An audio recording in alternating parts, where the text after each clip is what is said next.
శుక్లాంబరధరం విష్ణుం శశివర్ణం చతుర్భుజం ప్రసన్నవదనం ధ్యాయేత్ సర్వవిఘ్నోపశాంతయేత్. గురుర్బ్రహ్మా గురుర్విష్ణుః గురుర్దేవో మహేశ్వరః గురుః సాక్షాత్ పరబ్రహ్మ తస్మై శ్రీ గురవే నమః. వ్యాసాయ విష్ణురూపాయ వ్యాసరూపాయ విష్ణవే నమో వై బ్రహ్మనిధయే వాసిష్ఠాయ నమో నమః. కూజంతం రామ రామేతి మధురం మధురాక్షరం ఆరుహ్య కవితా శాఖాం వందే వాల్మీకి కోకిలం. శృతిస్మృతిపురాణానాం ఆలయం కరుణాలయం నమామి భగవత్పాదశంకరం లోకశంకరం. సదాశివసమారంభాం శంకరాచార్యమధ్యమాం అస్మదాచార్యపర్యంతాం వందే గురుపరంపరాం.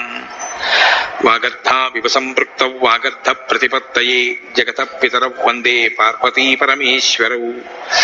సూక్తిం సమగ్రయతున స్వయమేవ లక్ష్మీః శ్రీరంగరాజమహిషీ మధురైః కటాక్షైః వైదగ్ధ్యవర్ణకునకుంభనగౌరవైర్యాం కండూలకర్ణకుహరాः కవయోధయంతి.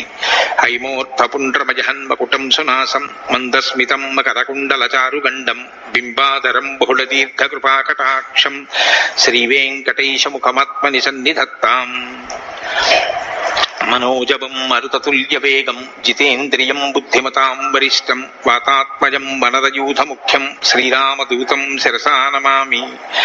జయత్యతి బలో రామో లక్ష్మణశ్చ మహాబలః రాజారీతి సుగ్రీవో రాఘవేణాభిపాలితః.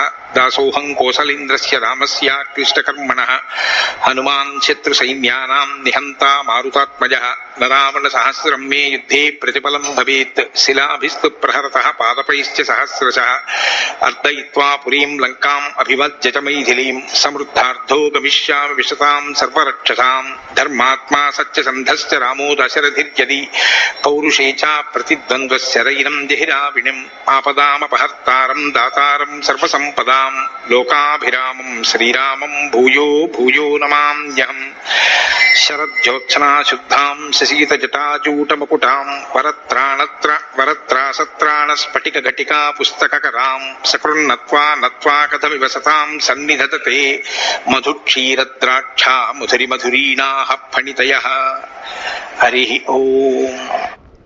సుందరాకాండము 29వ సర్గము. సీతకు గోచరించిన శుభ శకునములు. తథాగతాం తాం వ్యధితామ నిందితాం వ్యపేత హర్షాం పరిదీన మానసాం. శుభాం నిమిత్తాని శుభాని భేజిరే నరం శ్రియా జుష్టమివోపజీవినః.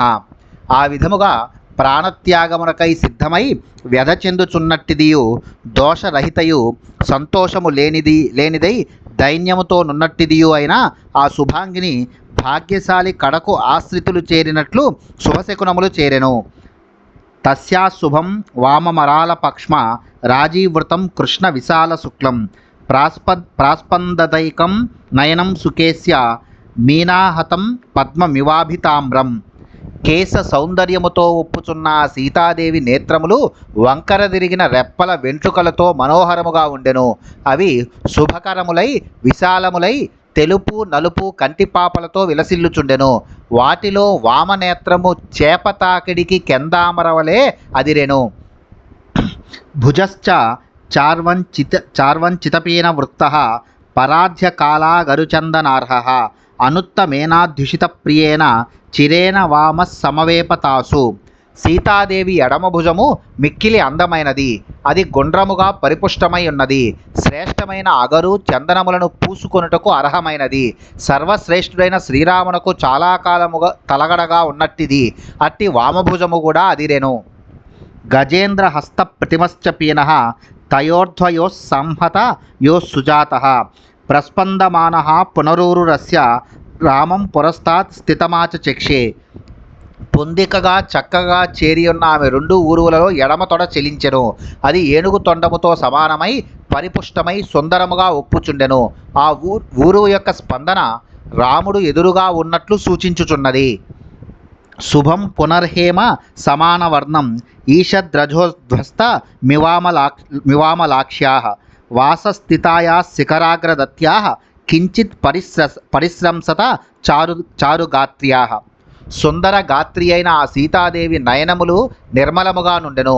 ఆమె పలువరస దానిమ్మ గింజల వలె మనోహరముగా ఉండెను. ఆమె నిలబడి ఉండగా మంగళప్రదమైనదియు బంగారు వన్నెగలదియు పరాగముచే కొంచెము మలినమైనది అయిన వస్త్రము కొద్దిగా జారెను. ఇది భర్త సమాగమ సూచకము. ఏతైర్నిమిత్తైరపరైశ్చ శుభ్రూః సంబోధితా ప్రాగపి సాధు సిద్ధైః వాతాత పక్లాంతమివ ప్రణష్టం వర్షేణ బీజం ప్రతిసంజహర్ష. సీతాదేవికి పొడసూపిన ఈ శకునములు ఇదివరలో సత్ఫల సూచకములుగా ప్రసిద్ధికెక్కినవే కనుక తనకు శుభములు కలుగబోవుచున్నవని భావించుచు చక్కని కనువములు గల సీతాదేవి ఎండకు ఎండి గాలికి ఎగిరిపోయిన విత్తనము వర్షము పడగానే మొలకెత్తినట్లు మిక్కిలి సంతోషించెను.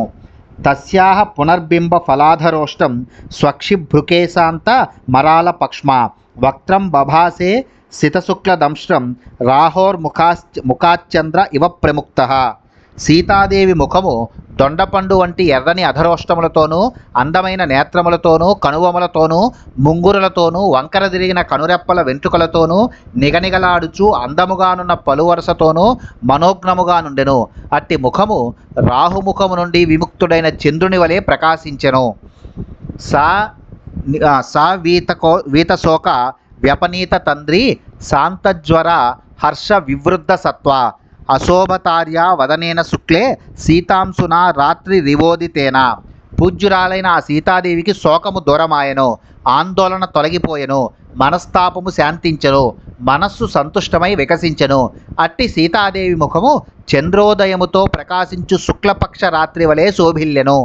ఇత్యార్షే శ్రీమద్ రామాయణే వాల్మీకియే ఆదికావ్యే సుందరకాండే 39 సర్గః. వాల్మీకి మహర్షి విరచితమై ఆదికావ్యమైన శ్రీమద్ రామాయణం నందుల సుందరకాండమునందు ఇది 29వ సర్గము.